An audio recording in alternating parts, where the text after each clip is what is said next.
താക്കോലെടുത്ത് മറ്റെവിടെയെങ്കിലും ഒളിപ്പിക്കണം. അത്രേ ഉള്ള അത് ഞാൻ ഒളിപ്പിക്കാം. ആരും അറിയരുത് അത് നിന്റെ കയ്യിലുണ്ടെന്ന്. ഒളിപ്പിച്ച് കഴിഞ്ഞ പിന്നെ എന്റെ കാണൂലല്ലോ. എങ്കിലും അത് നിന്റെ കയ്യിലാണല്ലോ ഉണ്ടാവുക. എന്റെ കയ്യിലില്ലല്ലോ, ഞാൻ ഒളിപ്പിച്ച് കഴിഞ്ഞില്ലേ.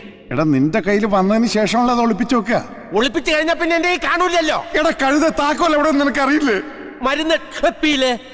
ഇപ്പോഴല്ല, പിന്നെ അത് അവിടെ നിന്ന് എടുത്തതിന് ശേഷം. അപ്പൊ എന്റെ കയ്യില്, പിന്നെ ഞാനത് ഒളിപ്പിച്ചു വെക്കുമല്ലോ, അപ്പൊ എന്റെ കയ്യില് കാണൂലല്ലോ. എടാ നിന്റെ കയ്യിലുള്ളത് കൊണ്ടല്ലേ നീ അത് ഒളിപ്പിക്കുന്നത്. ഒളിപ്പിച്ചു വെക്കുന്നുണ്ടല്ലേ കയ്യിലില്ലാന്ന് പറഞ്ഞത്. നീ ഒളിപ്പിക്കുമ്പോ നിനക്കറിയാലോ അത് നിന്റെ കയ്യിലുണ്ടെന്ന്. അതാരോ അറിയരുതെന്നാ പറഞ്ഞത്. എന്റെ കയ്യിലുണ്ടെങ്കിലല്ലേ അച്ചായ എന്റെ കയ്യിലുണ്ടെന്ന് ആൾക്കാരറിയൂ. എന്റെ കയ്യിലില്ലല്ലോ, ഞാൻ ഒളിപ്പിച്ചു വെച്ചില്ലേ. ഇപ്പൊ താക്കോൽ അവിടെ ഉണ്ട്. മരുന്ന് കയ്യില് അവിടെ വെച്ചേക്ക്, അവിടെ ഇരിക്കട്ടെ, അവിടെ ഇരിക്കട്ടെ, അവിടെ വെച്ചേക്ക്, അവിടെ വെച്ച്